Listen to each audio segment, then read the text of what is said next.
are listening to Let's Go, the weekly anime podcast about weekly anime from Dynamite in the Brain and Secret of the Sailor Madness. So come along and hang with the Let's Go gang. It's Dwayne.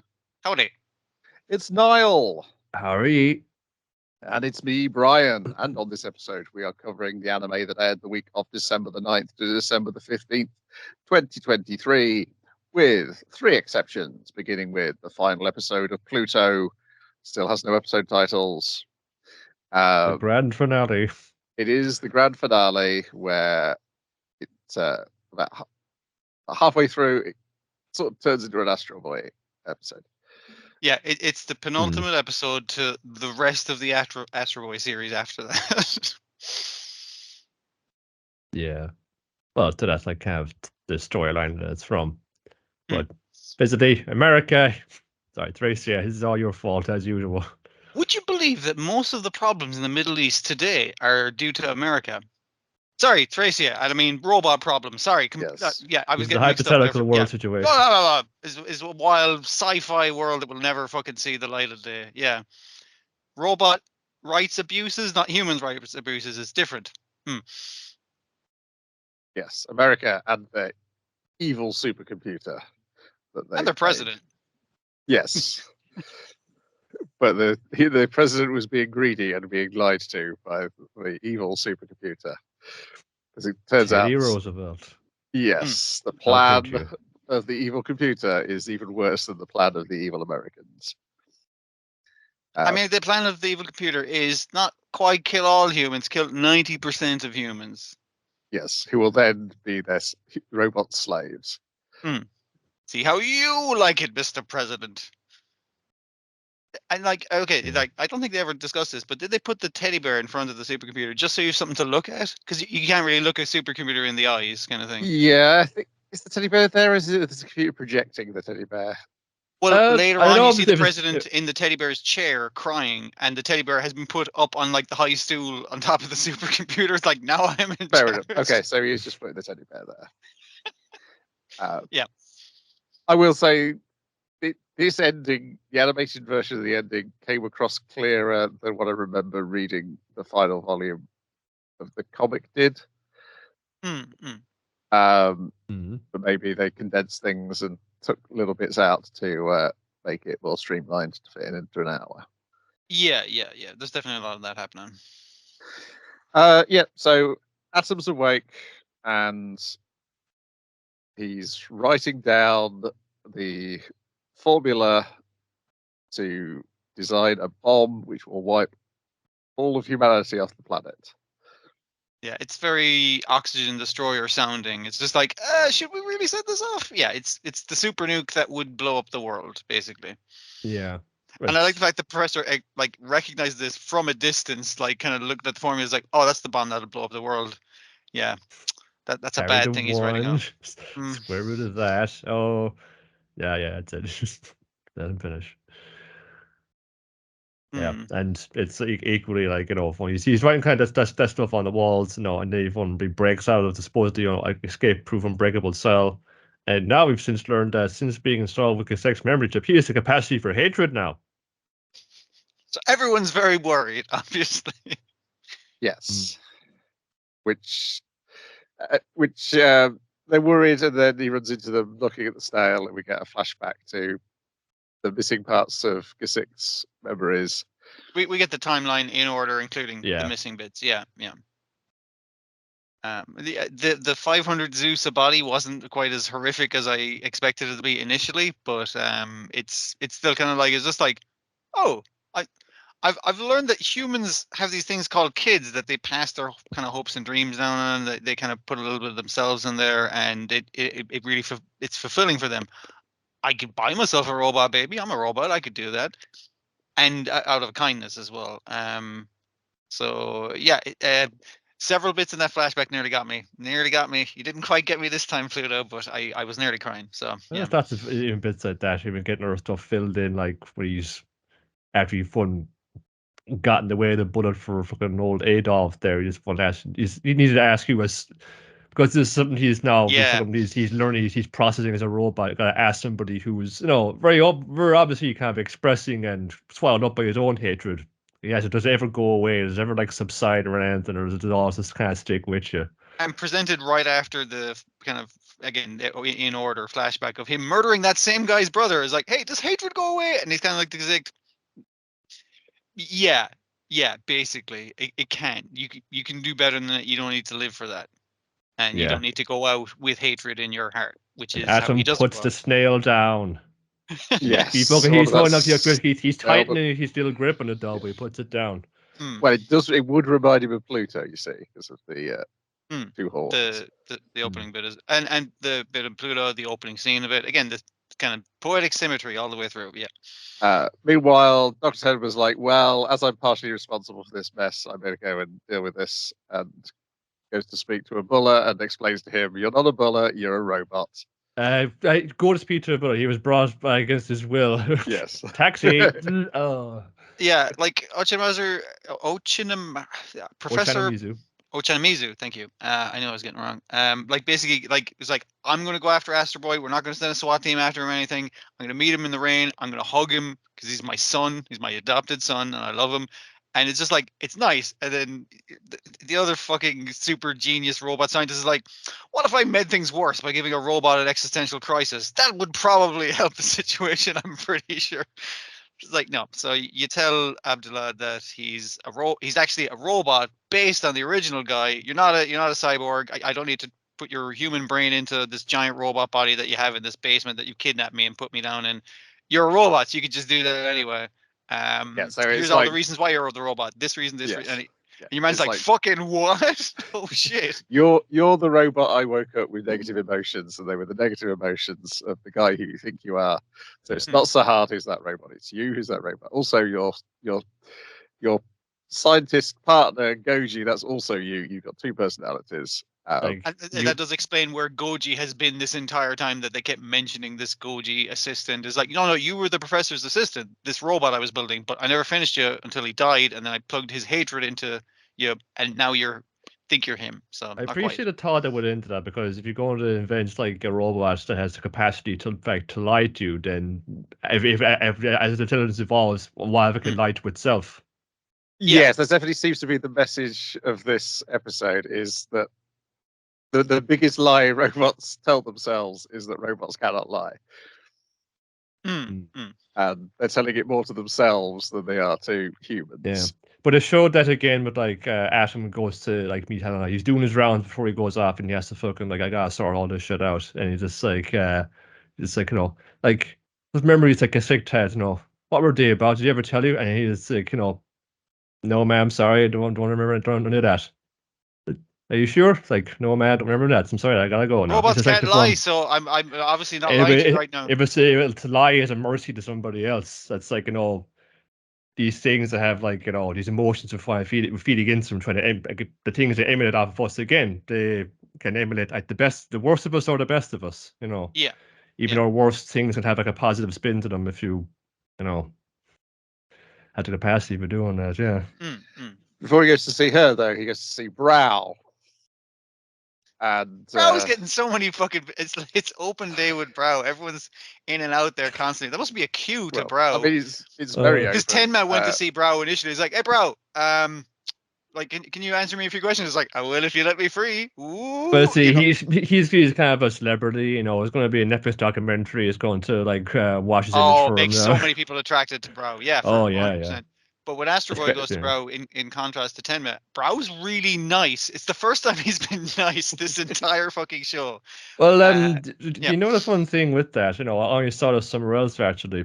There's like another Astro Boy robot, the Blue Knight, and I think like there's like a cutaway of some more thing of his internal structure, and it's this guy. And that's why he has. That's why he has the lance. Because he's like a robot knight who flies around on a horse and things. Jeez, I hadn't seen that. Yeah, okay. Okay, cool. So the Blue Knight killed the man. Yeah, because he kind of greets him in a very familiar way of one saying, "Oh, we know each other from a different comic." Yeah. Okay.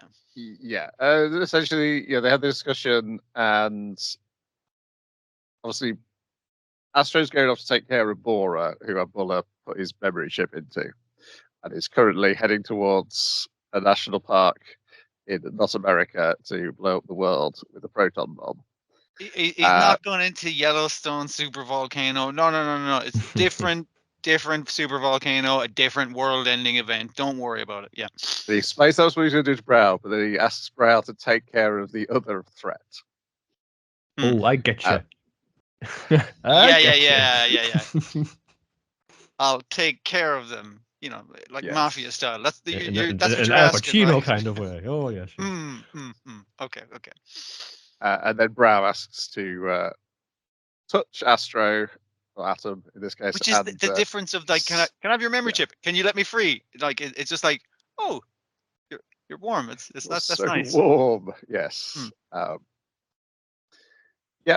And we'll be back to Brow at the end of the episode. Yeah, so there's this tension of like, which is never really addressed, is like Atom's told everybody he's back to normal, and yet he's setting the one robot who's murdered somebody previously on a special mission. You see, the thing is, we never found out, why did Brow kill someone? And based off of how people treat robots, was it a justified fucking killing?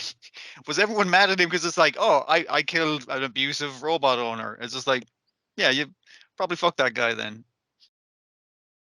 Kind of like G6 killing a guy. It's like, yeah, fuck that guy. That guy didn't need to be taken out.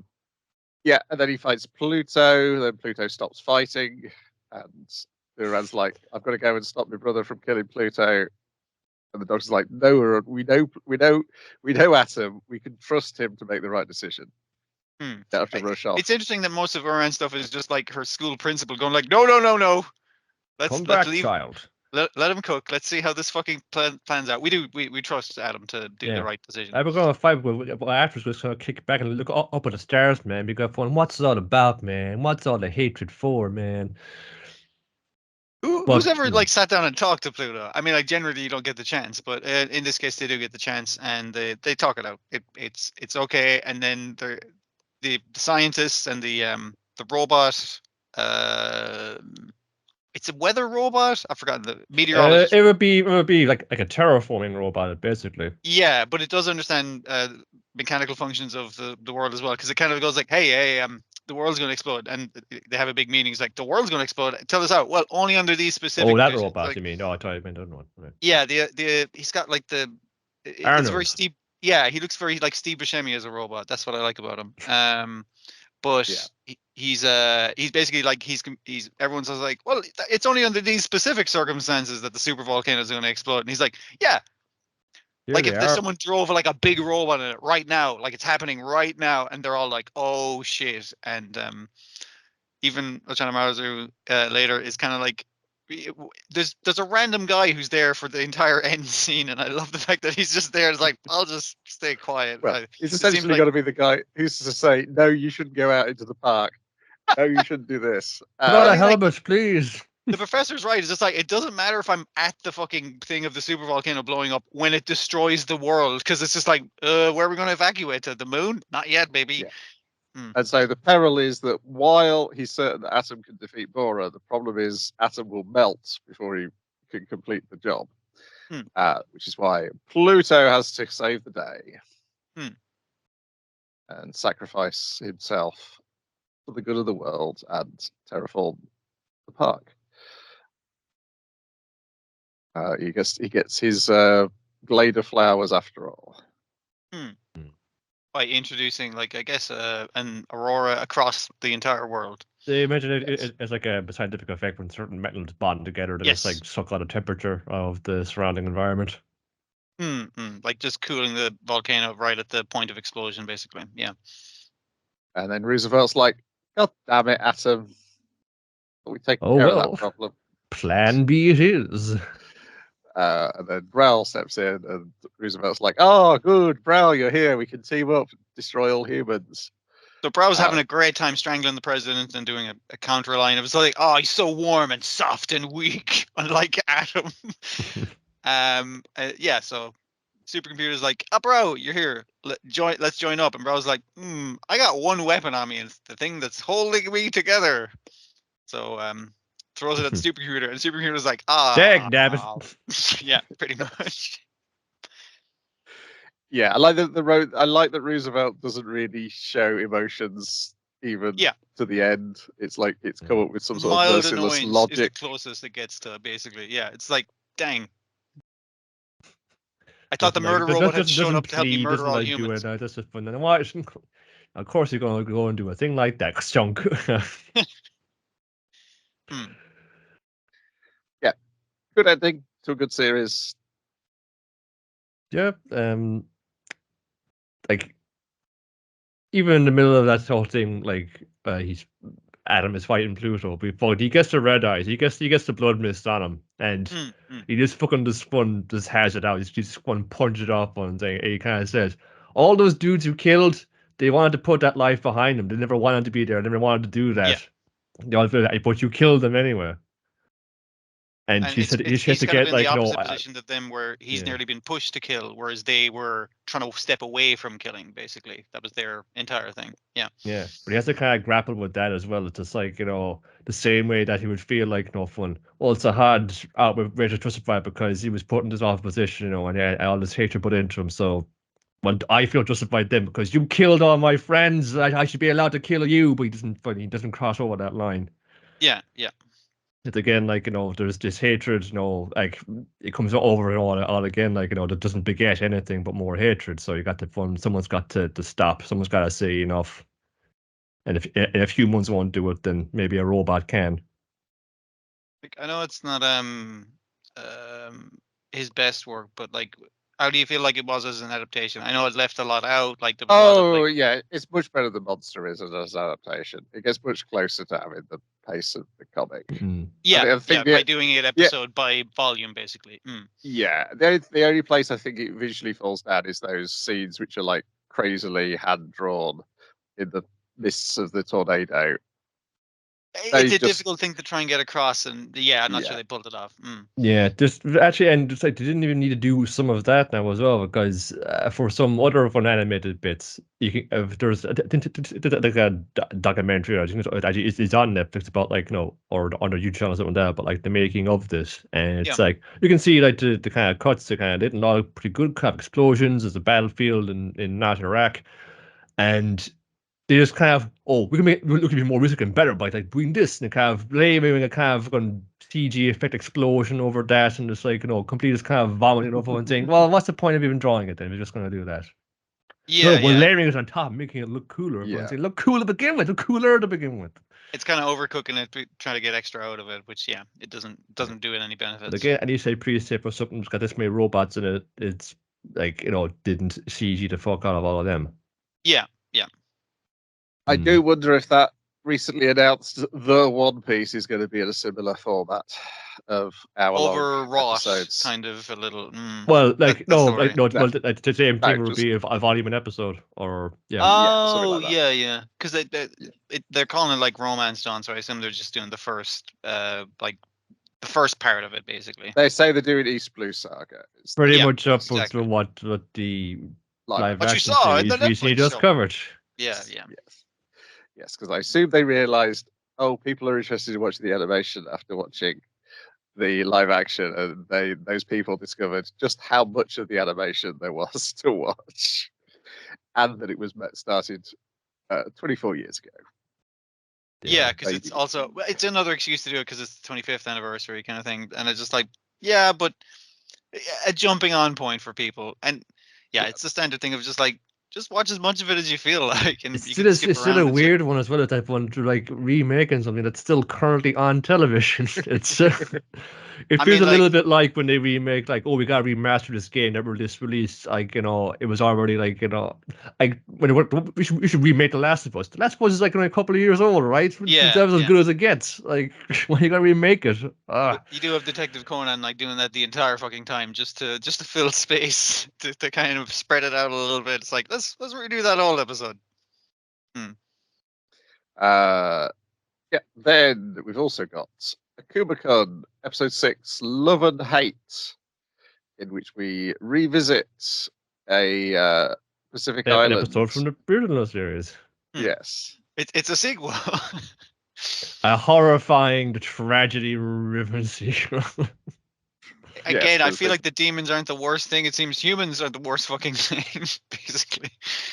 Yeah, it's supposed to be like Okay. Easter Island or something, I assume. Well, there are some non-disclosed islands. It's near to South America because it seems to have like Spanish and Portuguese and all their signage and You're right, chirons yeah, on the yeah. news channel. So yeah, this is the island where the character Toria Tome Nazca, one of the 12 apostles from the original anime, comes from. She's mentioned but not seen in this episode. But we do see one of the other apostles, Kuja, who is a giant pineapple house with arms and legs. It's basically SpongeBob's house, but its arms and legs can move around. Yes. It can Big new move around. places. It can go invisible Turn like invisible. the Predator, and Akuma has to ask his dad. It's like, can I borrow the giant pineapple? Because I need to go to not Polynesia or wherever it's supposed to be to solve murder. His dad's like, yeah, I'm just take it easy on the mileage, I guess. Like, yeah. Sorry, Kaju. I got the vowels flipped around there. Yeah, Kaju Bao is his full name. Right. The I just kept calling it beast. giant pineapple in my head. So yeah. Yes. Yeah, it is. It is. I do wonder whether this is where SpongeBob got the idea from, because it's definitely a house that's also looks like a pineapple. I mean, like, I think that even the windows on SpongeBob's house look like this pineapple, and this definitely came first. So yeah. Yes. It's been like quite like a couple of weeks here for seeing SpongeBob references in our cartoons. So it's just a couple of seconds in on the Dunlock as well. Yeah. So yes, there's the every year they nominate a young woman to what do they call it? It's It's Island Lovely Girls competition to be like the tourism ambassador. Essentially. Yes. Mm.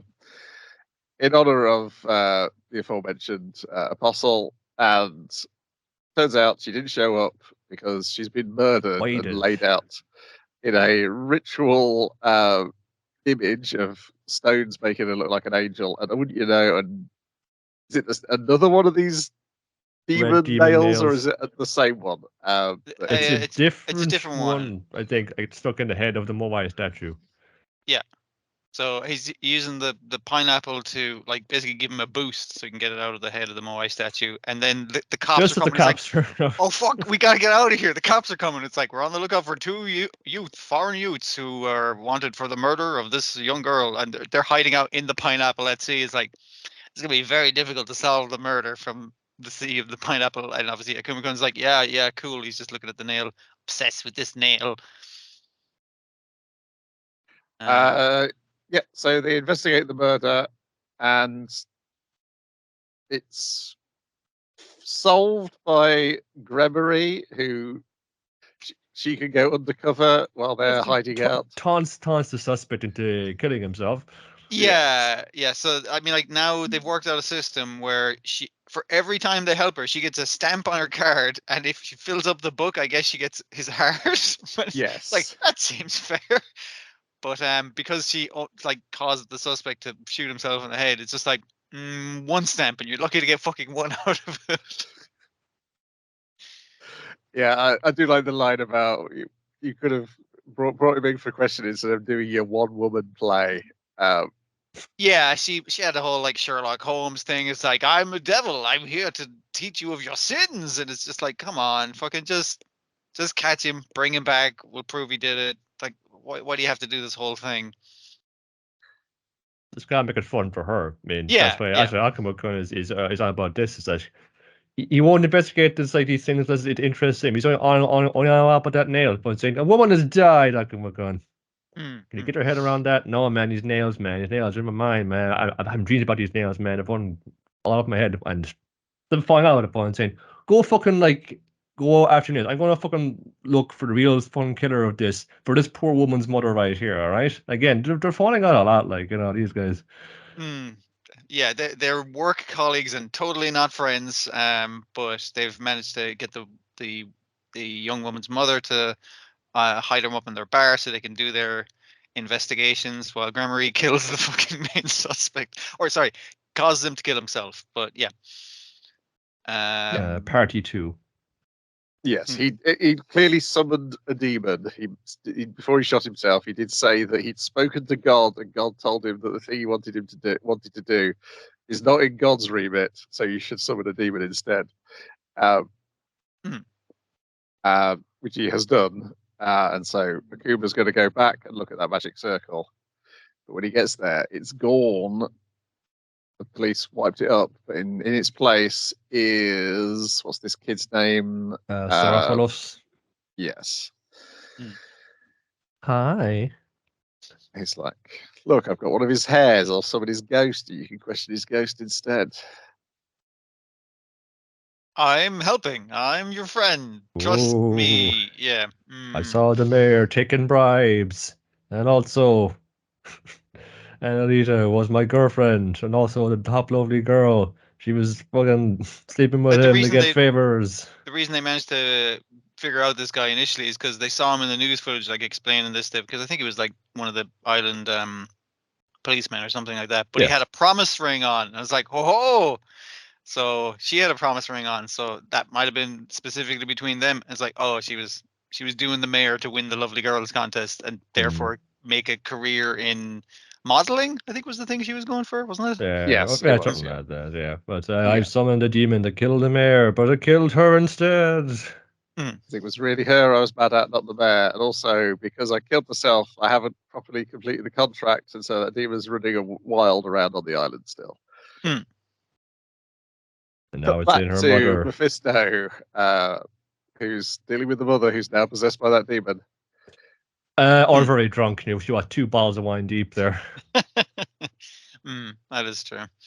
And yes, it seems that the demon possessed the mother when the daughter told the mum what was happening and insulted the mum. And obviously the thought of hatred towards the daughter was just enough for the demon to get in and then make her act on. Twisted it against her. Yes, yeah. So it might have been an impulse to stab her, but she wouldn't have done it because she's the mother.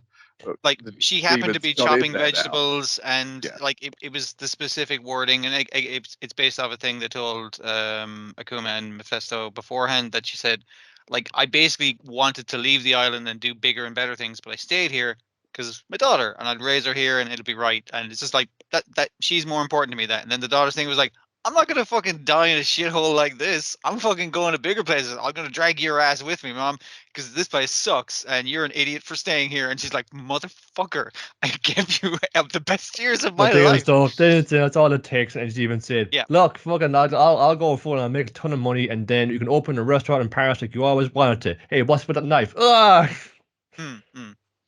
And meanwhile, back in the present, she's throttling Mephisto after the demons realise that Mephisto's powers aren't that great.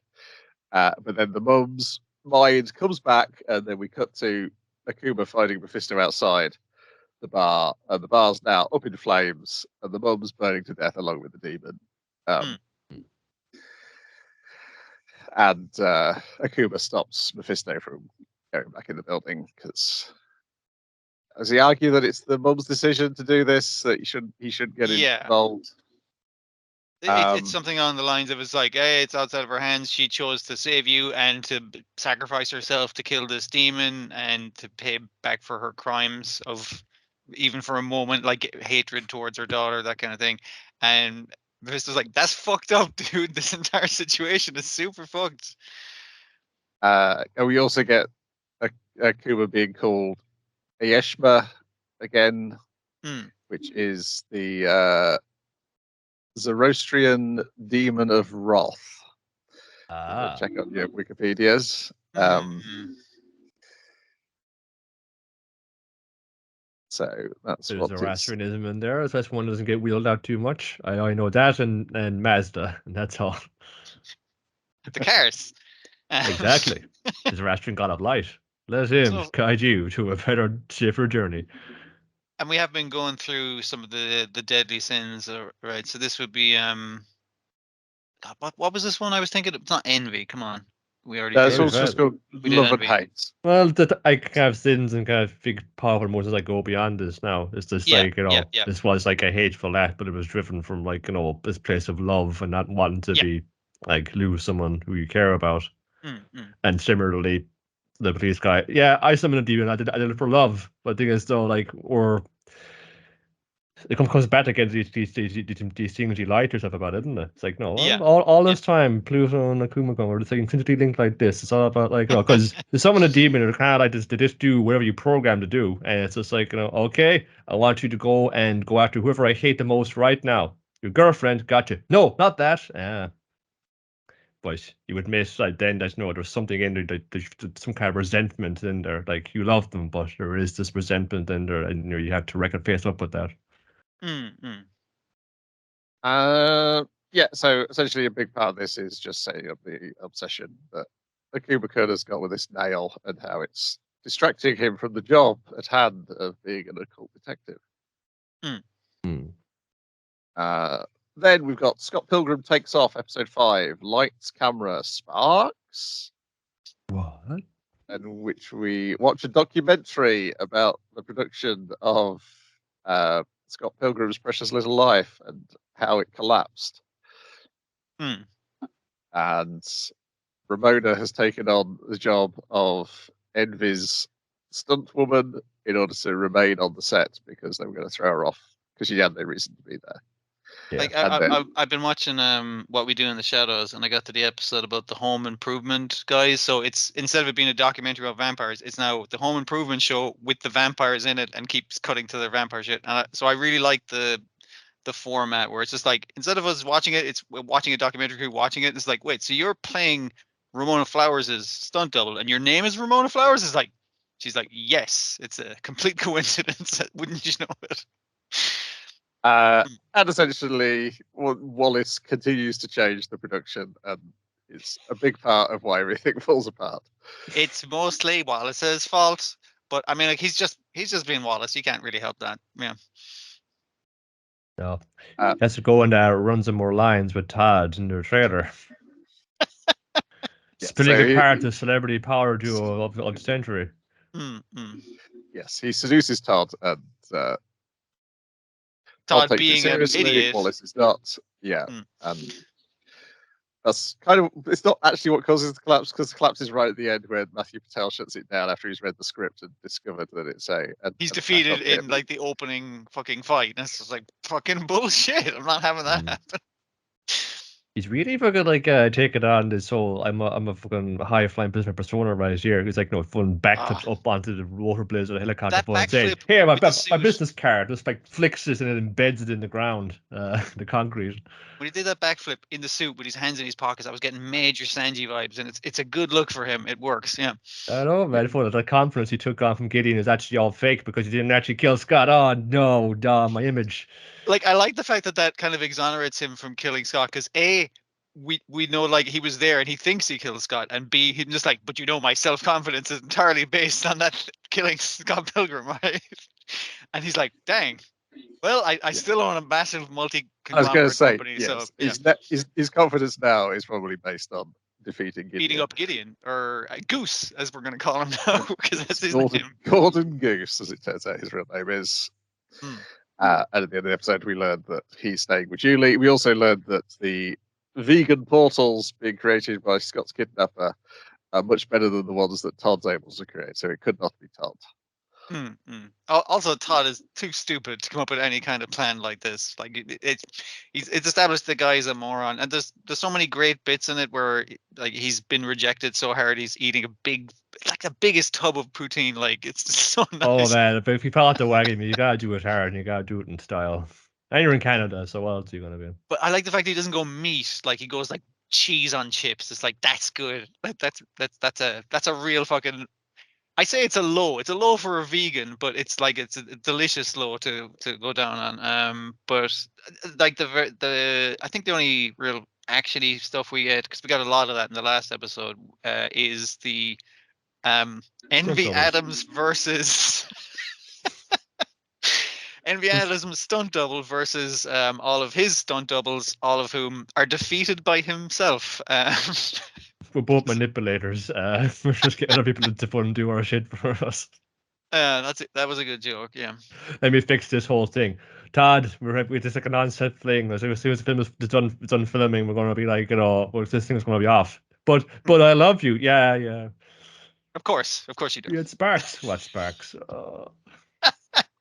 And Ramona's part of the story could have been resolved incredibly quickly just by popping the video in at the start of the episode. It was just that Envy was running interference between her and her boyfriend because Ramona is his ex-boyfriend, or ex-girlfriend, I should say.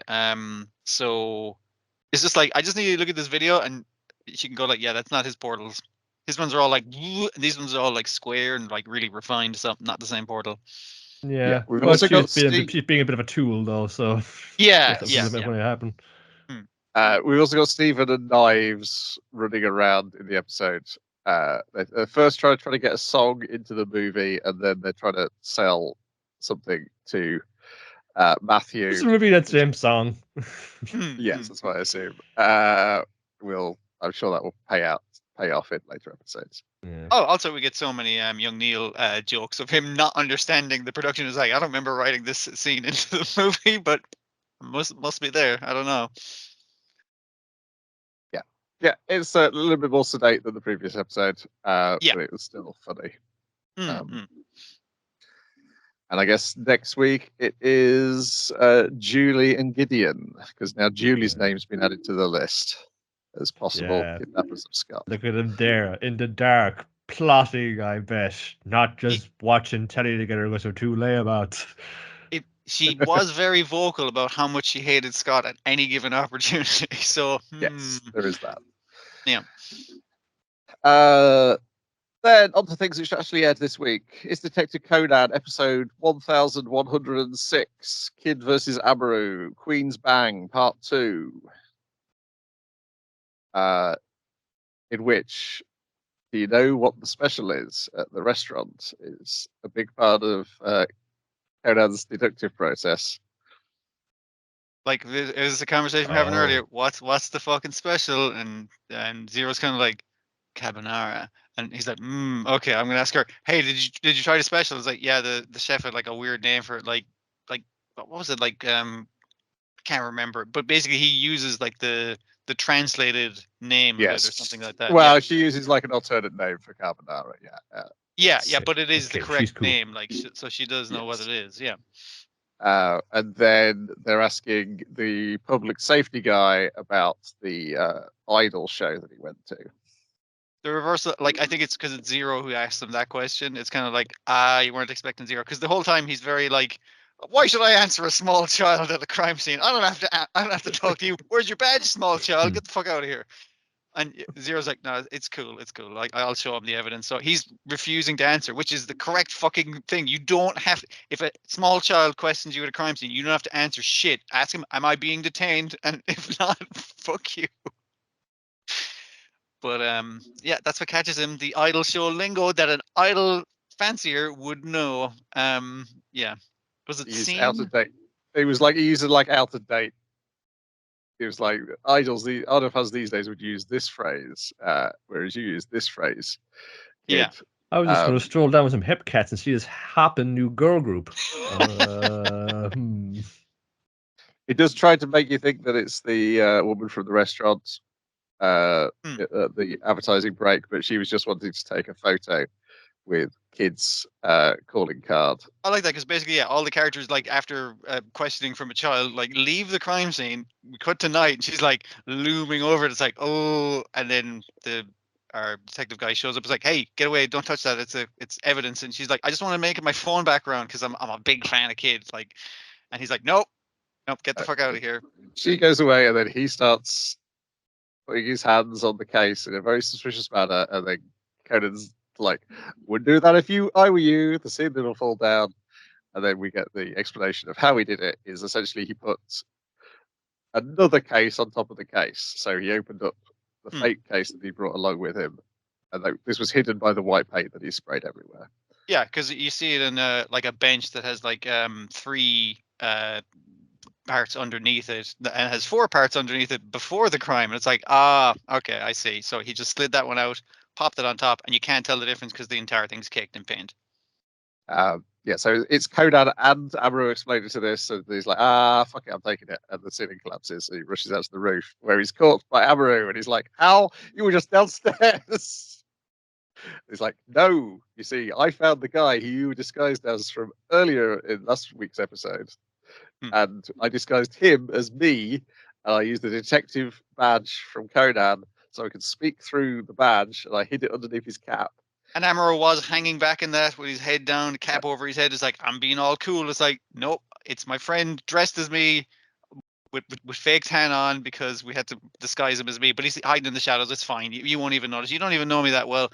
I'm going to explain all this while you're handcuffed to me and also really looking at that fucking crown. And he's just like, is that the jewel I'm looking for? It's not the jewel I'm looking for. So Yes. escape with magic. And Amory's like, no, I'm sure I've met you before. We get a brief flashback, and I don't think I've seen this episode, where Kid appears to be disguised as an adult I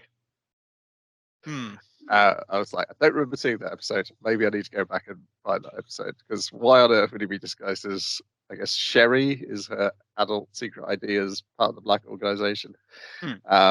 Yes, did not do this, Joel. He legged it, and he complimented him on his trip as he left. He was like, yeah. I like kids. He's basically saying, yeah, I like kids' tricks. You shouldn't take that as an insult, me calling you a trick an insult, because, hey, I'm the Kaito kid. I like kids' things. Adios. Here. I get away again. You're never going to catch me. I think that was it. I don't think there was any, like, big... because this isn't Black Organization related, so I can't remember there being any... No, it's just another jewel crossed off the list of being the jewel that he's actually looking for. Yeah. And I'm like, is that going to be resolved in this series, or is that going to be resolved somewhere in his own like storyline? Yeah, it was a fun.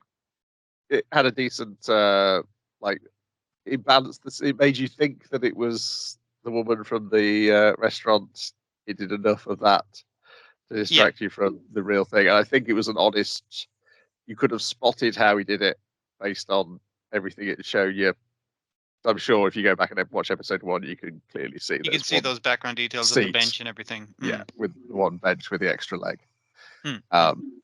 Yeah, good, fun, bright, fluffy Detective Conan story, as opposed to ones where massive amounts of FBI agents are getting assassinated. Yeah, no one murdered. Just a botched jewel heist, and you're in and out. Good stuff.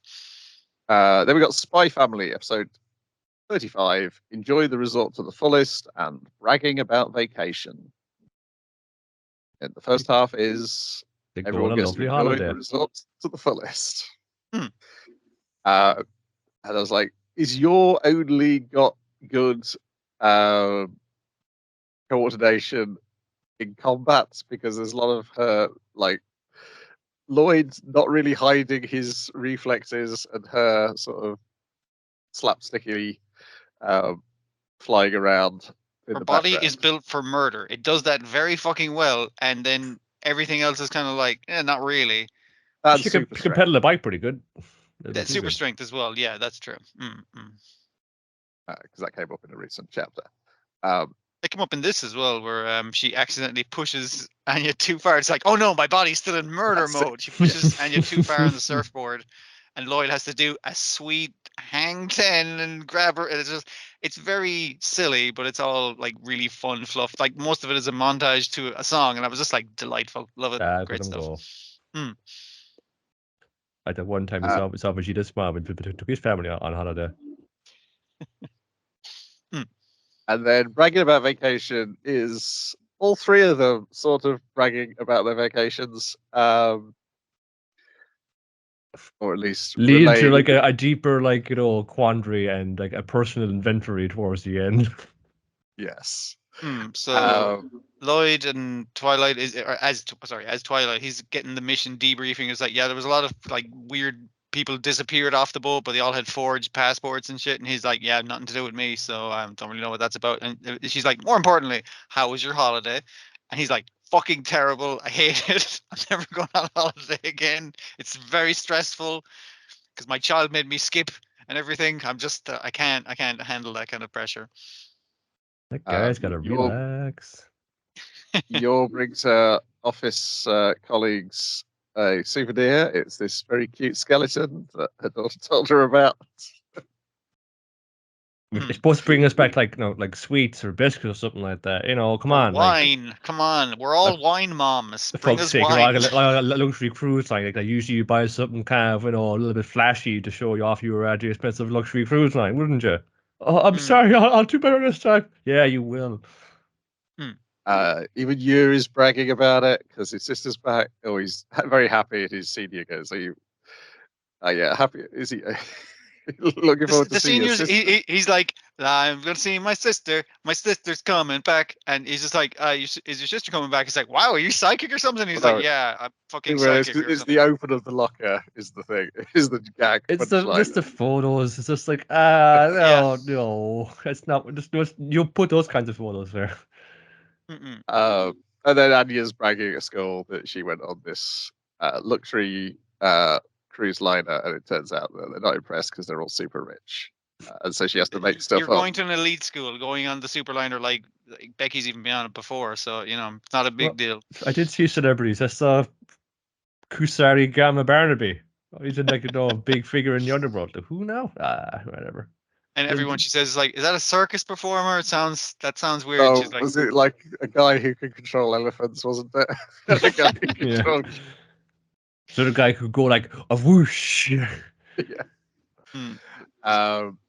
Yeah, and then she comes home and she's sad because she was caught in a lie, and everybody tells her off about. Well, Yuri tells her off about No, lying. they had your internal thing first of all and saying, Lloyd going, "How? Of course you got caught. I mean, you got to phone study your audience for that, and you got to dig deeper and find personal details of phone. Like, no, just bring some truth in there as well. So it seems more like, because God kind of the first idea, but it's just like that's just him going off in spy mode, going, well, it's very wrong to tell lies, young lady.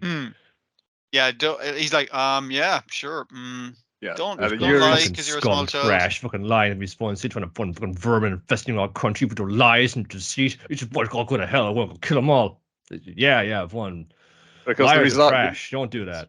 But he's also got the thing in there of saying, of course, when I lie, it's to protect my sister. Different. It's different when I do it. It's important when I do it. And I like that we don't even get to yours thoughts because we already know she's not that dense. Just like everyone in this room except for the dog is a liar, and they all feel really bad about it. Yes, and so Mama, Papa, lying is too much work. I hate it. Yeah, it's very well done in that you don't need to see yours thoughts. Yeah, we saw the prior episodes. Yeah. And you don't need to see Anya reading all their minds. You don't need the sound effect to know that this has happened and this is why she's heard all that inside their heads and has realized that yes, it's far too much like hard work.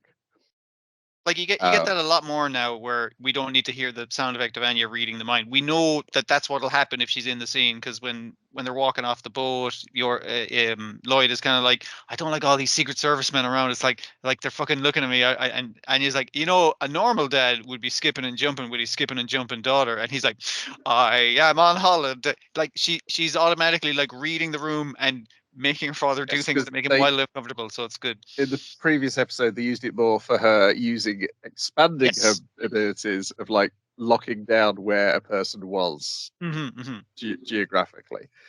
Which, but for comedy, you don't need to put in the sound effect. That's fine. We get it. Unless it would be funny to put the sound effect in. Yeah, that's true. Go ahead and do it. So what's next week's? It's more lots of little short stories, isn't it? Yeah, we're getting some stuff with Becky, I think. There's a big arc. I've done a big arc in a while. So. Need a little break. Whoa. Yeah. Calm down. Then we got Dark Gathering, episode 23, Scary School Stories, Hide and Seek. Oh, yeah. Let's see some kids get murdered. Hey, remember all the fun kid characters that she goes to school with? I did like the fact that she couldn't blag her way out of going on more dangerous adventures. Like, saw on the news there's been a train derailment and your one was in it and the gods were fighting, and just like, yeah, you got to go back to school though. And she's like, shit, I do have to go back to school though and meet all my friends. And each child you're introducing, I was like, oh no, not this child. Oh no, that's the typical class rep, and then like there's like the big kind of bully kid, but he has like the plaster over his nose and saying, I'm the toughest kid. It's like, no, you're not. They've killed Gachi Gorilla. Like, yeah, again, putting in the Gachi gorilla, especially next to this child, where he's like, "Oh yeah, you think you're tough, huh?" And she's like, "I'll fucking cut you." It's just like, because we know she would. We know what she's capable of. Yes, and there's also amongst her class Dorothy Flamsteed, whose body has been stolen by a ghost. Initially, I thought it was like, is she just like, I'm the new transfer student? I was like, no, she is a student from the thing. It's just now she's possessed by a ghost. She's and come back from summer holidays and she just like she's got got a into a new whole thing. new scene. She's into the gothic Yeah. little thing. She's all about that now. Creepy dolls, frills, black lace, you name it. I'm all about I'm that. assuming that the girl's spirit is in the creepy doll.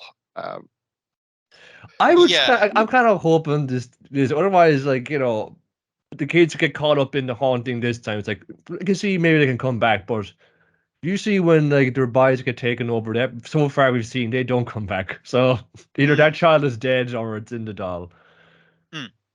Yeah, so yeah, the Gachi Gorilla type character doesn't believe in ghosts, and so Dorothy and Yuyoi are going to prove to him that there's ghosts. They're going to take a tour of the 7 haunted spots in the school.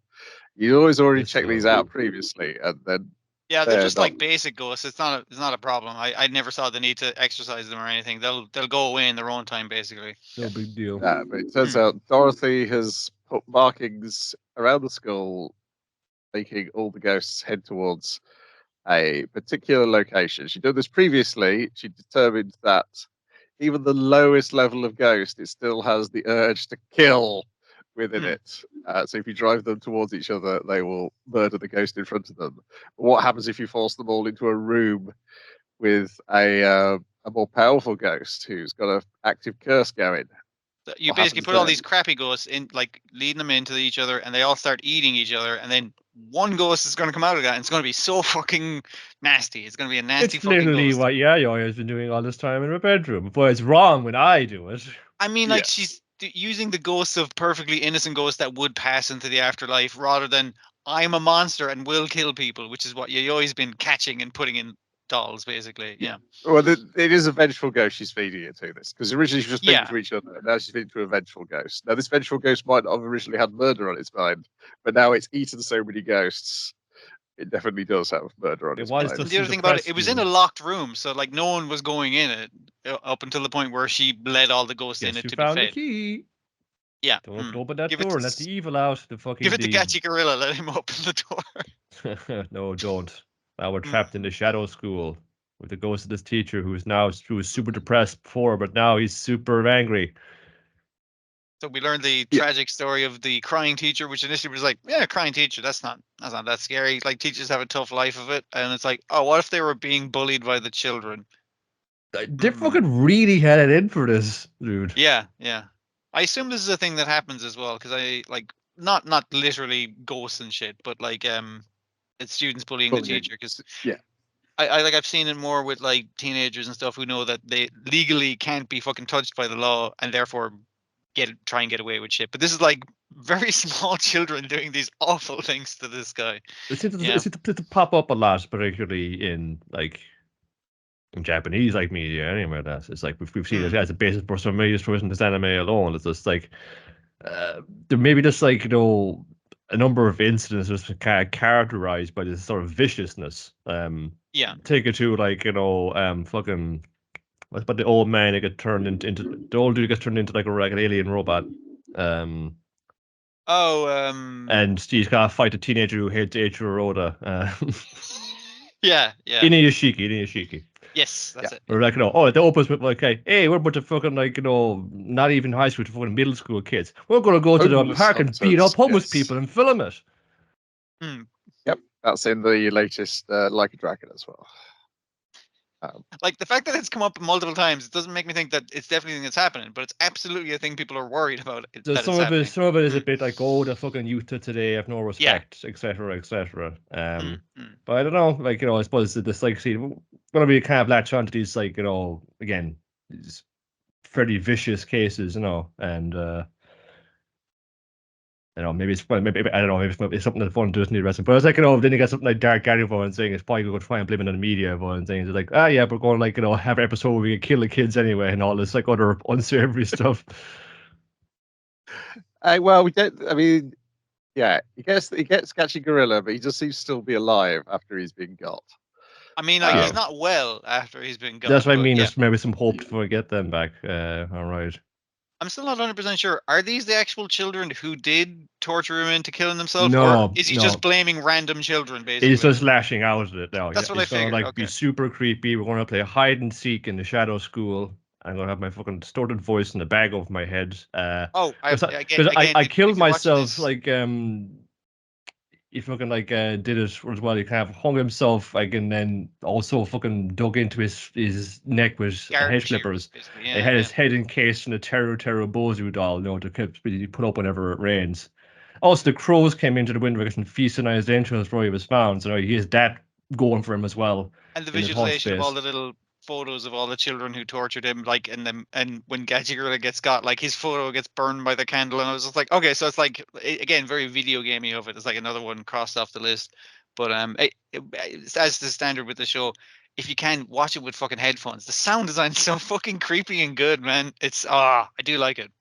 Yeah, they do a good game with like we're gonna vary up like the distorted voices, you know. Yeah. I can't always be just kind of like, you know, playing off of like a busted like tape reel. We're just gonna have this guy is like this, you know, rumbling and kind of gets in the pit of your stomach is this and says, "I found you." Ah. Yeah. The other thing is we see that Dorothy, quote unquote, seems to have returned the head collecting ghost to its tunnel. So I don't know if we'll go back there to deal with that at a later date. Yeah, and so it ends with the class rep thinking she's going to be Yuyoi, but it turns out it's the ghost pretending to be Yuyoi. This is her first one of these. Usually, when you get on the phone when there's, like, you know, at a haunt spot, whoever picks up is not going to be who you're intended to call. This is her first one, though. Yes. And then then it comes up behind her. That's her cliffhanger. Can Yuyoi get there quick enough to save her? I guess it's well, like, you know, similarly to, like, if you get pushed into the dream while your stand has been summoned, it means that she can take in, like, the hungry ghost in with her to attack guys in this illusionary space. Yeah, because that's the thing. Yes, so the hungry ghost has killed this ghost once already, but it seems to be able to rebuild its body after it's been consumed. Yeah, it's doing some tricks, like when I'm gonna keep calling him Gachi Gorilla. When he's hiding in the locker, like it's going down the lockers, and he hears it walk away, and it's like, oh, okay, I'm fine. And it's like, no, it separated its legs from the top part of its ghost, and it's like, so when you come out of the locker, the top part of it was just floating there. It was like, gotcha, fucker. So it's doing some weird trickery in its domain expansion. I don't fucking know what the term Its is. mass encompasses the entire school, perhaps. Yeah, you talking about people walking around in split bodies reminded me of Kinemon. That reminded me of the thing I forgot to mention from Akuma-kun, is that their disguises, they're both wearing straw hats from other anime shows. It's a good joke, yeah. I assume they were both Toei shows. One Piece obviously is, and I assume the fishing show whose name I've forgotten. Saru. Yeah, that's it. Is the other one. Yeah, I thought that was a good note. But yeah, so stuck in the school. She doesn't have her sidekicks to help her this time. So, and also, what's she going to do about this possessed other Moppet? Probably hit her in the head with a crowbar she dipped in holy water. Yes. That's what she does it for most of them. Then we got Helk, episode 23, The Chosen Path. In which Familia and Helk head south. They have to convince Harpy not to stay up all night because she's too in awe of this lord. She overly wants to help, and we see the people waiting for them also being too in awe of her. And then they have, like, made a tent which looks like a hotel inside. But for Get the oranges. yeah, That was the oranges. They're trying to do it up to the nines because, like, oh, one of our top lords gets our top fucking service, and it's like we're a secret invasion army. We do not have time for this shit. But And look, they found us. Good job, everybody. yes. They weren't looking for them. They They were looking for Helk because But yeah, they met them first because Help and the lads were kind of coming in south. And as we've established, tracking spells, that's a thing that they have on Helk, basically. So they can follow him on the map. It's like, yeah, he's going to invade from the south. And they're like, all right, we'll send a squad down there. And it's like, hey, there's some demons setting up camp here. Time to set fire to all of them. That'll teach them to be in human hands. And then the Duke's like, when the Duke meets him, he's like, Helk, I've been sent here to drive you berserk. So you're no use to the demon army. But you've clearly found friends. So why not just find yourself a quiet piece of the world, walk away, and let us do our thing? If you go off, if you run away now, I won't hold it against you. It's actually totally sensible. There's people you care about who obviously you'd want to save from this entire war. And I'm going to try and drive you berserk and crazy and shit. So, I'm not in your best interest. I'm looking out for your best interest by saying, just walk away, But other than that. As a courtesy, because you go back a long way, I'm offering you this. Yeah. It's like, but you say that, but you also say you're going to kill all my friends or do worse to them. So I can't really do that. He was going to let him take some of his friends with him. Yeah, like, the friends that are here with you right now. That little Helk plays for keeps for all the bananas. Yeah, and the demons were really nice to me. I can't leave them in the lurch. I'm gonna help them out, and so a battle ensues. And your man's like, but now your allies are also a weakness that I can exploit. And your man's like, I got fire powers. That's you can't really go like, I'm gonna stab you with the sword because fire. Oh well, like if I even that, she is just like fucking dodge and backflip out of the way, and it's just like a real please. Yeah. What so do you while take Hulk was like, me for? oh no, my friend is in danger. And she's like, Hulk, I'm fine. Just fucking kick their ass. And man's like, damn, she's bolstering his resolve. I really need to break his resolve pretty soon so I can send him berserk. Yeah, that's the thing that she's been worried about all episode is she's worrying about why she's worrying. Yes. Is a big part of it. She's like, oh, I've got to look out for Hulk, and then because he might go berserk, and then she's like, no, what am I thinking about? No, he's Hulk. He won't go berserk. He's Hulk. Hulk is Be cool. there.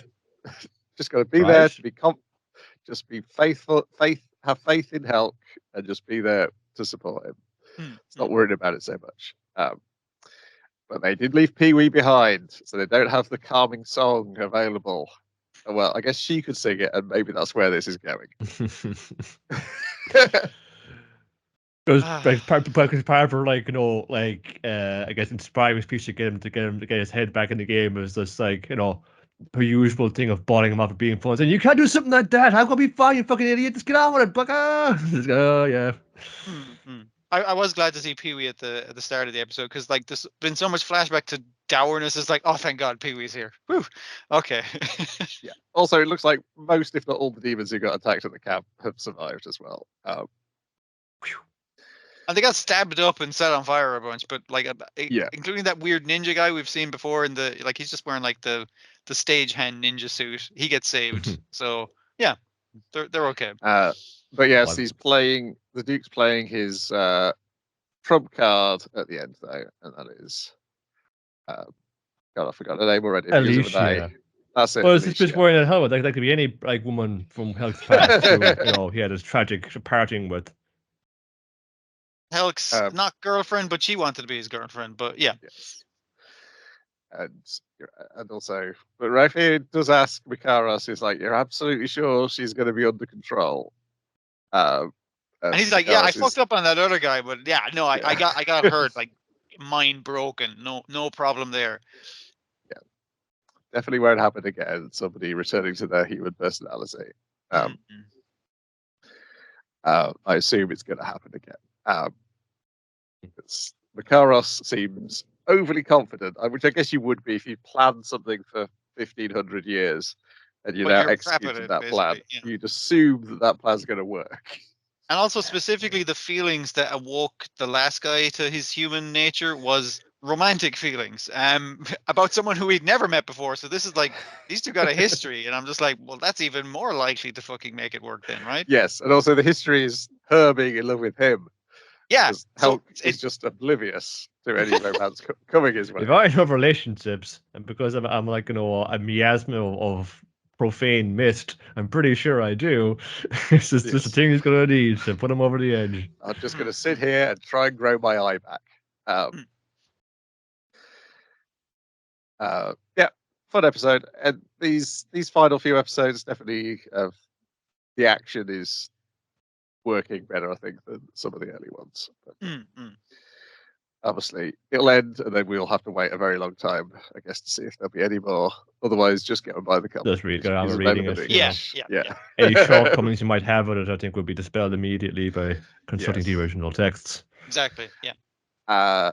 So now this also has an original text, which I guess has only been recently been added to the Wikipedia, because it seems like a lot of people are suddenly going, "Oh, this is based on a novel." Ballbuster, episode 11. Namidomi strikes back. The secret weapon to resist an evil corporation is leather coral. An eccentric millionaire who comes by because he saw your YouTube video. I watched your live stream and I'm willing to back you. And it's like, why? Baldness cure. Yes, an optimistic view of capitalism. Yeah. It's the small venture capitalist, because he's like, oh, those big corporates, man, they will fuck you. But me, I'm fine with you killing all the monsters and then us exploiting the people so we can get that fucking sweet coral juice to make me not bald. Working But together, we'll employ everyone will them. benefit, is the way he describes it. He's not wrong. Like he's talking about pumping money back into the local community and setting up an industry that the local community will benefit from. So it's just like, no, I'm here for the fucking community. It's the big business guys, man. You got to watch out for. Not crazy fucking millionaires like me. It feels like it's just trying its best to say, like, you need, like, you can't be all in. Fucking no way, man. We got our ideals, man, and you can't be all in. We gotta have profits at any cost, man. You gotta be fun. Yeah, sure. It's good to have ideals, but also how are you going to actually maintain this place? How are you going to pay people? How are you going to actually, like, get it towards you? Because while you might want to escape from this, the rest of the world sort of runs on it. So you got to like figure out and be like pragmatic, like how far are you willing to go without like eroding your ideals? Because you still got this thing has to like make some kind of money to operate on. So what do you do? The realism or the lack of realism of an eccentric millionaire showing up to save the fucking day is kind of like, that doesn't seem great, but it does open with, it's like the comments are rolling in and we've got a troll farm fucking putting in anti things and the regular people are believing the lies that it's all CG and shit. I'm just like, one of our crew's been fucking hospitalized by a giant weasel. We do not have time to deal with a troll farm. We don't even see it, we don't even see, like, just like, oh yeah, it presumes she was injured and then they killed it and then the corpse was actually like confiscated for disposal, but actually it's gone to a whole other fucking biochemical engineering place that's researching fucking biocomputers. What the hell is going on there? Well, it's because they can't proceed with the desalination, so they're trying to find some other way to profit from accidentally creating loads of monsters. They've spent a lot of money on this fucking desalination plant and it hasn't fucking worked out. So in order to appease the investors, like, no, we're researching the brains of these monsters for biocomputers. Yeah. And so it looks like they're still doing work for the investors, basically. Yeah. Yeah, I think my favorite scenes in this episode, though, are the ones with Namari. The meeting he has with his boss. Oh my god, that dude had no idea for and saying, now Mario got a job for you. You gotta go throw a party and wine and dine these like Iron Association. You're gonna send the Mary to be like, the fucking cordial face of the guy who wants to throw a party. Yep. And he's basically from the being, start. I'm your boss, but I'm giving you a fucking easy thing here, and this is going to set you up for life. So, and it's like, by wine and dine, what exactly do you mean? Define wine and dine. What is the budget for this? Am I going over budget? Based on the fact that you're a senior telling me that I can go over budget, that is generally how I would get permission. Can I take that as your permission to go over budget? And he's just like, yes, just fucking do it. Jesus. Like, the man's so like, frustrated But the key bit is when he says, oh, if you impress the right people, you can get a promotion at such a young age. And he's like, I thought this company was was I being lied to at my job interview when you told me it was a meritocracy? So it's not like how much work. I'm not being judged on the quality of my work. I'm being judged on who I know. Am I getting that right? I'm writing this down. Well, when folks always say, like, oh, we operate in a meritocracy here, they rarely do. Or at the very least, we didn't say what merits were being judged and evaluated here, did we? Yeah. And he hands in the document. He says, "Only show it to the people directly involved, and always think of the little people." Is what his advice to the Baron. Oh god. And what he means is take advantage of the little people. But it's like, let me take your words literally for my own fucking benefit, basically. Yeah. I Because think my clearly other this is- favorite scenes were anything to do with your man explaining it's a baldness cure. These fucking look at what they've Yes. done to my head. And it's like there's 5 new hairs in his head. And your man's like, oh my god, the trouble of our time is finally over. Like, and he's just all on board with the baldness cure. And I was just like, And the- sure oh, enough, that's just then great. like when the head of the Neighborhood Island Association, he comes out and trying to say he's one of the fucking happiest. He's wearing peas the you've most seen in your obvious life, fucking as you can see. piece. Oh, he's gonna be on board with this idea, no problem. Yeah, it's and the talk with them and the fact that it's like, oh, I showed the document to them, I've shown it to these guys because and also I resigned. Initially, they think he's doing the thing that he's supposed to be there of getting the heads of the island committees to basically sign on board with the major corp, and he's like, no, I basically flipped on him, and I resigned. So also, I'm doing everything he technically told me to do. So legally, I'm in the clear. Yes, because their big plan is we're going to get the fishing rights for the lake, which will be how we can get hold of the coral. And they can't kill the deny the fishing monsters. rights. That's a different thing from corporate rights. And your man's like, but we're not a fishing company. And he's like, you can be a fishing company. It's fine. You guys will be security. The people on the island will be like the fishermen that I'm hiring the boats for. Everyone wins. I'm building an infrastructure. Also, they've done a deal with the city now. Oh, they're going over our heads, the bastards. Because they had to get planning war. permission to do the salination plant. They had to do like a plan with the city. So it's just like, all right, no one's allowed back on the island until we finish our thing. From midnight in 2 days or whatever the fuck like is the time scale on it. So they're like, okay, we gotta get all this done before that deadline hits. Yeah. Yep. It's leading into the finale, I assume. Everything moves fast. Apparently, it's like 3 novels, so I wonder if this is a Babylon situation where everything moves a lot quicker towards the end because they're running out of time to adapt the last novel. Well, they just introduced this dude, this fucking eccentric millionaire, just again this last stretch, and he solves most of the problems. He does. Rich I love that he's got fans which appear to have his own quotes written on them. And he has the same fan, but somehow he's doing the magician's trick of flipping it out when someone asks him like. And on the other side, whoa, is this different quote? It flips around, same quote, right? Nope, third quote. It's like, oh.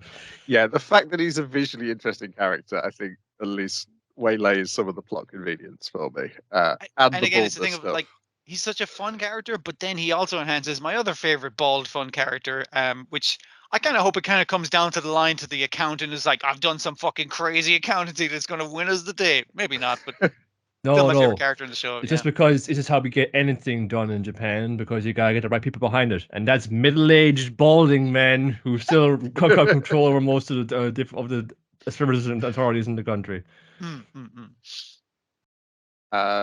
Yeah, there's there's one glance to Muto when they're discussing the bald stuff as well. He doesn't care. Like I have hair. Yes, that's what I assume he thinks. Like he's done the little tuft, which is fine, but also he's done the smart ball thing of grow a beard. That's what you do. You shift it from the top to the bottom. Like it's fine. You'll get away with it. I'm not balding. It's just migrating. Yeah, fun episode. Oh, this is one of my favorite series of the year, I think, at this point. It's such an unexpected one, but it is great fun. Yeah. Because we played less and less of the monsters because when the monsters aren't the threat, it's fucking wild. It's fucking big business. That's the real threat here. They're the real monsters. You gotta take these guys. And I wasn't enjoying him using the what is it called again? A water plow? The water mech. I can't think of the fucking name of it now. Well, it wasn't the bulldog. It was just like, no, here's just a shitty fucking power loader. It's the tractor, basically. Yeah. It's the water tractor where he's fighting the weasel with, and it's like that's not the interesting part. The interesting part is watching that and the comments kind of flowing in and the view counts, and I was just like, ooh, this is more fun than the actual giant mech fighting monsters kind of thing. Yeah. Then we've got Jujutsu Kaisen episode 45, Metamorphosis. Tell us what happened. Keeping going with this fight. Because the game, as I spent, these guys are putting out 110% right now. They're fucking top of their game. and we're just going to go out and do it. But Mahito was fun saying, I'm so close, man. I'm about to fucking, like, go over the gap to something else entirely. I know I can do it. I just got to fucking take this dude out. This guy clapping his hands, swapping our places is doing me nuts. So it's got to fucking figure out a way to take him on. Yeah, so he's basically trying to remove Toto from the fight the entire time. Toto's like, I think you're ignoring me for this whole fight, which is a very funny bit, like, because he keeps throwing like some weird extra shit at him, and he's just like, yeah, that's not gonna work on me. I'm just gonna beat it using brute force. Yeah, well, it's like, the real one is like, has this kind of density of curse energy. Obviously that's the one I'm going to aim for and take out the core. But obviously, when you heard you talking about that, and you've zoomed that, so now he's going to fuck it around some more, throw a few more doubles into the mix, and the other kind of, I'm going to put like 3 of my kind of stored, like, shrunken head together and make like a really tough one, and take that one on. But well, they're tough, but they go down one hit because they're built for offense. Glass cannons, basically. Yeah. That's all I can get here. Check it out. The fun Black Flash thing, a 1 in a million shot of doing that. I got you. Kapow! Right in the guts. Wherever you kind of spiritually like tensed up your abs right there. So you ain't got like, only severe rather than catastrophic internal damage there. So yeah, Toto's in a bit of a bind right there. And Jesus Christ, when did he get his fucking hand taken off there? Yeah, I think it was before that, because he's like, I'm going to open my domain expansion, but I'm going to open it for 0.2 seconds, just enough that was this, yeah, to because hit that fucking top-knot gorilla, as he keeps calling him. I can't open it. I can't like do my thing, play the door, because Sukuna is inside there. And he's like, don't touch my soul, hands off. But I open it for like a split second and taunt him, and saying, I'm opening the domain, but I'm not touching it, not touching it, not touching it. And saying, you do that. You do that. He opens it long enough to get a hit on Toto, and Toto's like, whoop, chop off my own hand. And your man's like, you can't clap anymore, fucker. I'm coming at you. I'm going to get you. I'm going to grab you. And your man, like, just like, high fives. First of all, we see what's inside his locket, You see his locket breaks and falls off.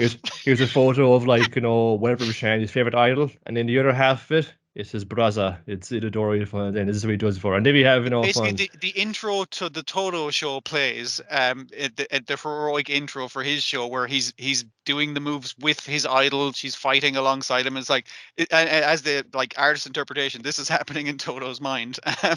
Like, none of this is fucking happening, but it is very nice and welcome, because I know he's about to get taken the fuck out of the show. So it's kind of like, okay, yeah, he gets a very silly last hurrah, basically. Yeah. Of beating the shit out of Mahito. Yeah, and I've only got, like, the one hand, but I only need 2 hands. Doesn't matter whose other hand it is. I'm just going to tag you in, and that's enough to swap in Yuji. Use this thing full force to the face with the Black Flash. And just that touch, fucking, it's like it's taken off, like, it's rot at the top of his hand. And he's like, yep, that's the end of my technique. I have no hand on this hand and a fucked up hand on this hand. It's like, I'm done. I'm out of it now. Goodbye forever. And Mahito's kind of like, I figured out something from when you punched me. I'm going to change into my final cell form, so I hope that's cool.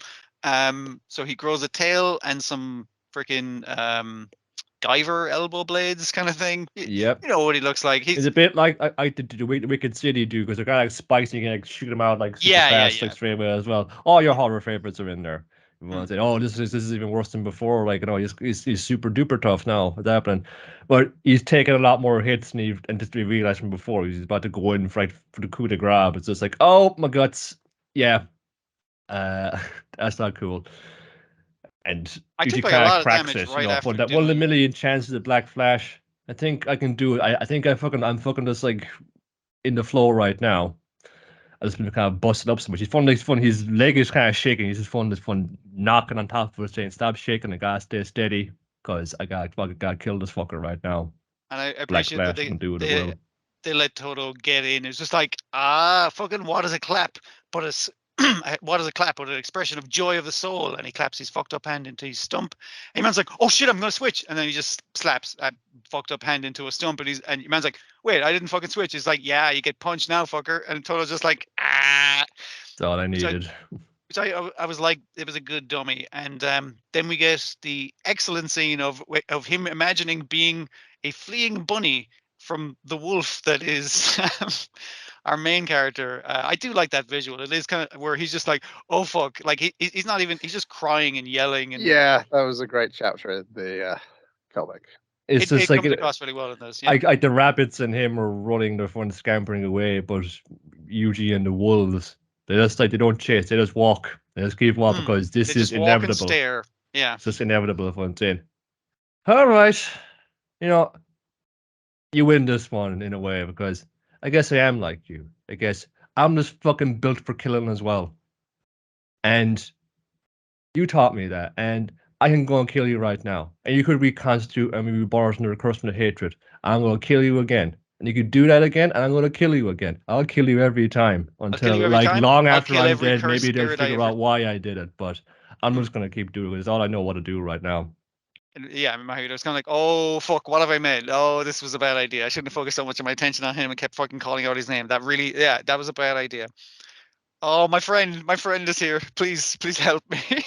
Yeah, because he was somebody like, you know, if Mahito was the embodiment of like humankind's fear and hatred of itself, he was somebody who he believes himself, whether by his own actions or his own inactions or his own possessed actions, he doesn't hate him. He hates himself more than anybody else right now. So he is like you times a million right now. Yeah. He's definitely like other people loathing. He's self-loathing embodiment, and that's terrifying to him. But our guy, I'm Like trying to Ghetto remember. was like, "Hey man, Ghetto. need a hand?" Oh. So that's where we leave it off. But yeah, it's a pretty good episode front to back. It is still like, it's like, hey, all your faves, fuck them. Yeah, it's saddening. Like even this have it kind of laid out again that Itadori was like, oh, this kind of like happy jokey guy. He's just fucking dude, he's in over his head. But like, yeah, it's right, he's in over his head, and people have gotten killed for it. And he's an absolutely broken individual right now. Yeah. It kind of speaks to it too as well. Like, I don't know where like he's kind of trying to go over like with a bigger thing. I mean, Akutami like in his comic, like, because it feels like again, I gotta keep saying it, after this arc, it feels like it's a bit kind of fuzzy, like not quite kind of certain, like, you know, what the focus is, what's it trying to reinforce or get across here. At the moment, this kind of seems distracted and say, yeah, the world is miserable, it's fucking hateful, and people will die and get taken away from you, and there's nothing you can do about it. And it's just this one cycle of fucking misery. But I suppose that's kind of it as well. What it's really trying to do, like, all of this is being born from, like, you know, negative emotions kind of coalescing and forming these awful kind of apparitions. But to kind of the two sides of this kind of war against it, I can't say, or what fun do we like, you know, try and eradicate it wholesale, or do we try and live with it? So I guess, like, you know, in kind of taking down his character, I guess it's trying to like reach out to get, like, you know, for an expression about a grander theme. But like a lot of comics that are currently been running for a while right now, Popular and Shonen Jump, we're hoping some of them stick the landing at least when they get to their teams and when they get kind of muddled up partway through. Yeah. Because I mean, like, again, because this one was, again, one of the reasons we remember this arc like quite well is because a lot of stuff like leads into this. It really builds up the villains and goes through them one at a time. Like a lot of things led into this. So after this, it's kind of like you've killed off a bunch of the cast, a bunch of the villains you built up. It's like, where does it go from here? It's like, fucking new guy. How do you feel about new guy? Yeah, I guess that after this, it's a bit like the second half of Akira, where there's suddenly like loads of new characters you have to deal with, and the setting has changed significantly. Yeah, that can work. That can like give like new life to a thing, but it can also make you feel as like, I don't feel as on solid ground as I was with what it was before. It feels like a different thing.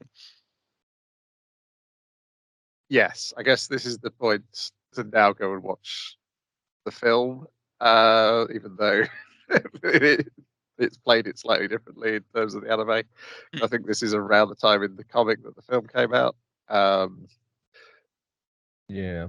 Around this, because we're going to get to chapters soon, which have is like the film is relevant to those chapters. And I think they tied it if I remember correctly, tied it reasonably to around the same period of time. Anyway, don't watch the anime. I just read the comic, and sometimes that's hard going. You remember enough. As it's descended into Hunter x Hunter land in Yeah. some weeks. Hey, someone's got to fill those shoes. He ain't doing it anyway. No. Some of that Hunter x Hunter was great last time it came back. The flashback, Phantom Troop flashback, that was a good comic because it was written like a good comic. And not It was written written about like a good comic about characters that you were aware of before, not brand new Hunter x Hunter characters, ones that you've seen before and built on. Yeah, and it told stories via art as opposed to vast swathes of dialogue boxes. Unfortunately, dear viewer of Jujutsu Kaisen, you've got that waiting for you. At the moment, they're recently debating, can we get Sukuna on tax evasion? Basically, to that extent. It's not even like visually interesting because they're all like sitting around in essentially what's like a meeting room, like discussing this. Like, there's a stage and there's a bunch of desks facing towards it. And it was like, what about this thing? It's like, no, and like 4 panels the fucking same, and because they don't need to be. They're just having the same fucking conversation. Then we got Dr. Stone, New World, episode 21, Treasure Island, in which we wrap up this bit of the story, wrap up this bit of the arc, and then we're going to get a little bit of the next arc, this episode and next episode. Lay some of the groundwork for what's to come. Yeah. And it's more sort of, as Suika says, Senku's got that face, he's up to something. It's like, we're going to let that is. People of the islands to decide who their leader, even though I'm pretty sure he knows exactly who their leader's going to be. He's already figured that out.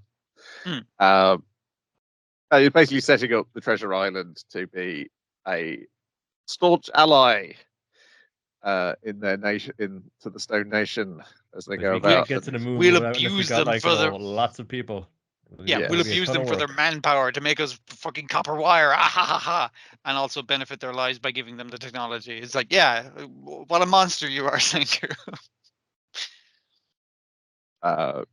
That's pretty much the episode. Is all that set up? Lots of Ginro boasting his inflated sense of self. Now he's got a follower. And the contrast, I did like the bit where they're kind of like, hey, we're fine with Ryusue's greed because there's an honesty to his greed, whereas Ginro, you're like a little shit about your selfish greed. He's greedy for everything. Everything should belong to him, and therefore everyone. Whereas Ginro's like, yeah, gimme for Ginro.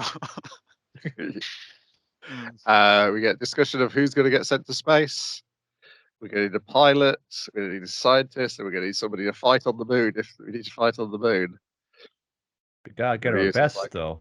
The pilot's kind of like Ryusue is like, I want to fucking fly a spaceship. We need a scientist, someone who knows the science shit. And everyone's like, it's gonna be Senku. And everyone's like, yeah, it's gonna be Senku. And not naming any names. Yeah, we all agree that it's gonna be. We already got our best fighter. He's just been on cold storage for a little while. Yeah, and that's where we end it with them showing Mirai that they've got the Medusa device. They can revive her brother. It's one of the things where they're obviously they're deciding to jump to space travel all of a sudden, but it's one of the things. The Medusa actually changes shit up. It's like things we could not do before, like healing people from mortal wounds or freezing them alive, and it's like, yeah, we can heal them from that, so that's fine. I did like a lot of the scenes with like Soyuz and Senku, where Soyuz is like, oh man, I can't say goodbye to my dad, and Senku's like, I'm not gonna cry. I promised I wouldn't. This fire was remind me of my father at all. Even when I was a kid, I was just born saying that's just a reaction between these different chemicals. It's nothing special at all. Like, I can tell that from that combination of colors made out of these kind of thing. But second, don't you see that? The joy in seeing the lights in the night sky and saying no. Think about the work and the craft that the people put into this to put on this celebration for us, and it's so fleeting and beautiful. And Senku's just like, yeah, unprompted, I'm going to make a fireworks display for the island to show them the power of the kingdom of science. Yeah, sure, Senku. Not because it has a deeply significant meaning to yourself. Yeah. I'm hyped about rockets. One more episode. They got one more episode chance to play their song again. Yeah. They've not in this season Well, yet. they'll probably be dropping like well this Medusa thing because they do it a number of times with the course of the comics. It's like the nature of what Doctor Stone is changing from that stone used to be kind of soap because it's a disinfectant. It's made out of rocks and stuff. But now you can literally be turning a stone and heals all wounds. It's a Doctor Stone. So at the end of that card again, that title drop again as Yeah. another break. Yeah, so we're back on the island and we're going to revive Tsukasa next week. Strongest high school primate. I forgot that was. When they got off the boat as well, the villagers do say it's like, hey, none of you guys have your scarves anymore, and that's why. But yeah, we got Chrome going like, we got Dr. Stone. He said the name of the show. Yeah. The amount Chrome talking in this episode reminded me. It's like, oh yeah, I guess Chrome didn't get to do that much in this arc. It was much more Kohaku and Ginro. Getting to do a lot of the action, and then even Joe, and then Senku, and Ryu. I suppose Chrome just figure out like fun thing that the Medusa wave pulse and moves at a consistent rate, so we can just figure that out. Yeah. Everyone getting this strange pose in this line. Yeah, I was just thinking like because Ryusei is now part of the main cast. He maybe realize he eats a bit of Chrome's time that he used to have in the previous. He does, yeah. Which is fine. I like them adding more people, and they'll be adding more people as we go along. I think we're over halfway now through the comic. So I guess we'll get, but only just halfway. So there's probably just as much to go again, and then probably a TV special here and there, because there's definitely one story much further down the line which will work much better as a TV special, I think, than building it into the season. Yeah, and they keep making more comic of it. So. Yes, there is that as well. Which could compile nicely into a film, perhaps. Yes, and it's quite clever in that a lot of that comic, the current one which is ready, is constructed out of the plot holes of the original comic. It's so smart, and I'm having it like it's like, hey, we're doing a new thing. I'm like, yay! And remember this thing that wasn't a mistake. That we're going to cover that, and I'm like, yay! And it's like, hey, how about romance that we didn't have in the show? I'm like, boo! Fucking get rid of that. Get out of here. Oh God! I mean that 1 pound of there's something going on between these two. No way. And the bedroom eyes that they're fucking giving each other was something else. Get the fuck out of here! Like draw a porn of it. Absolutely, Boichi. Like fucking go mad with that. But like don't fucking make it mainstream. All right, get the fuck out of here. Then Undead Unluck, episode 11, Rio de Janeiro. That's where they're going. They're going to Rio. To go onto a mafia auction boat where they sell human beings. Well, and Umas and artifacts and all kinds of fun stuff. But it's the human negators is the kind of fucked up part. Yeah. Yeah, and what they do with them, like. People get told over and over, look, we're in here, we're on a mission. You're going to see some of the worst scum of the earth there, but we can't solve all the world's problems. So no matter what you overhear, no matter what you overhear of who or what they want to cook and eat, just keep going. Yeah, a big part of the episode, though, is them preparing, getting their fashions in order. It's funny because Andy has magical clothes that can change into anything, but he still wants to do fashion show, you know. Yeah, you got to support the local economy. Would be a bad choice now. Yeah, just generally, and then he demands he wants some of the action that Victor got in the previous episode. He's got to be a little bit of a creep. It's just like, like romantic stroll by the beach is like, so Fuko, and she's like, yeah, well, what's up after the romantic like shopping spree, fashion show kind of shit? And he's like, when are we gonna fuck? When's that happening? Because I think I've earned it. And she's like, all right, bye, bitch. Also get hit by a fucking truck and eaten by a shark. You fucker. And I apologize to Clothy because he hadn't realized that he was going to get hit as well when he undid Andy's shirt so she could slap him. And then we learned that his favorite treat is to be fed yarn. Yum. Eats it like a sketty. It is what clothes are made of. So yeah, okay, that makes sense. All right. Yeah, it does make you then wonder what the other Uma's favorite treats are. Is it based on what they are? Oh, what's that nasty? It's like a Swedish thing where they let like this shark meat like ferment in the Oh yeah, ground. yeah, and Yeah, they got a couple of those. that's probably That's spoils probably for everyone. spoils. Yeah. Mm, Yeah. mm. See, not so bad, am I? Oh, I've had better. But we're kind of like getting into a bit like of like, well, what's so different between us, them, and the union? Because we're still going around, we're fucking like taking in these people by force, like, and And Fuko they, was like up to be murdered by them, as she kind of points out. It's like, and she's like, I get why you wanted to murder me.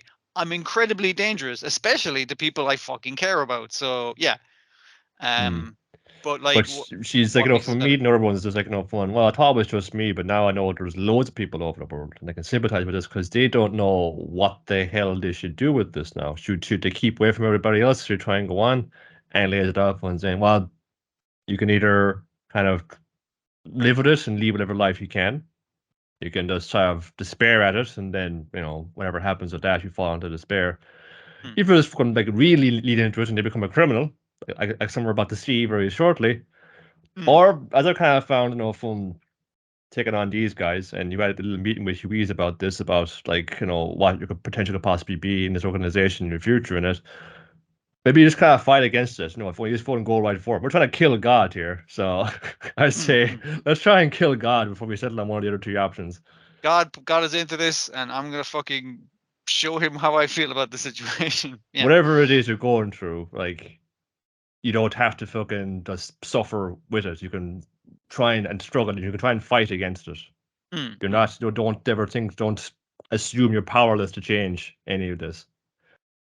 It was like, yeah, that's pretty good because we're again looking at this as like these negation things, as like much like fun, like X-Men mutants are kind of a stand-in for whatever, like business society. These are fun people like there, and these powers aren't like a gift or that. They're often a curse or a disability, not in most cases. So how do you like live with that? How do you do it? Like, what do you do when your existence rubs up against one of the fundamental principles of existence? Yeah, and like we haven't gotten a lot of the tragic backstories with the negators, but like it just kind of simple kind of showing of stuff like the boy who can't stop running, and then later on you saw him in that episode with half his arm like flopping down. At some point he must have slammed into something and broke his goddamn arm. It's just like, yeah, that's bad.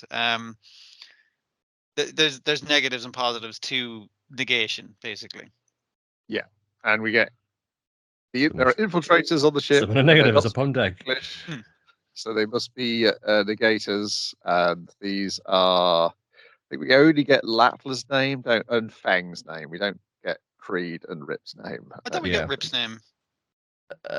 No, he's still negate or unrepair right now. Okay, fair enough. Why is he called that, you say? Well, you can cut these guys' throats and all of their body will erupt out of their carotid artery like that. It doesn't clot. That's bad. Yeah. And Tatiana saw it all.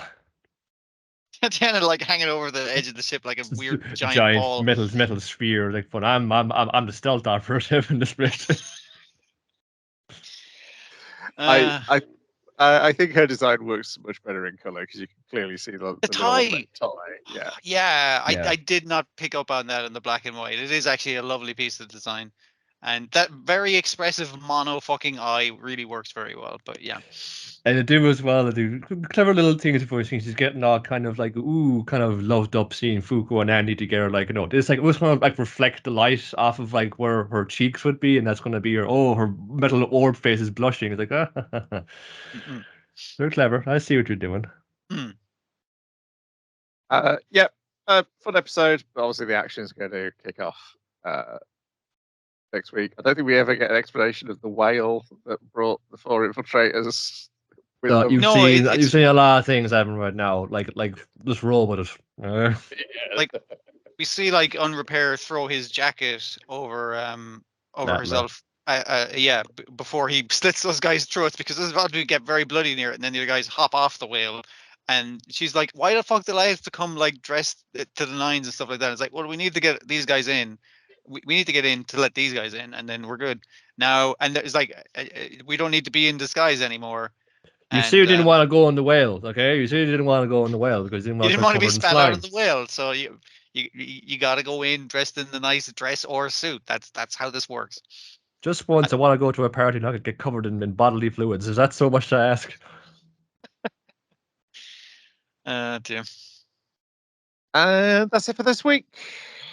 So one down, Pluto's gone. That's an hour back of my life each week. Happy ending. At least until Pokemon Concierge shows up, which I think is next week. Never mind. Ah, well. Yeah, also that Kitaro movie's due to show up soon as well, isn't it? Not making good anime anymore. Nobody comes out to see it for you. Shit. It's like, We are spoiled. We are spoiled for No, fucking choice. Yes, and I know there's things which people say are absolutely great currently airing, like Freyan, but shouldn't have put 4. If you wanted me to watch it, you shouldn't have released 4 episodes at once. I've been meaning to get around back to this because I thought that's pretty good. I should get around to that again. And then it was fucking like a week passes and another week passes and another week passes. Yeah. The other one I was like, which was that's from last year, so that's fine. I still haven't got to that from last year, so let's not worry about that one.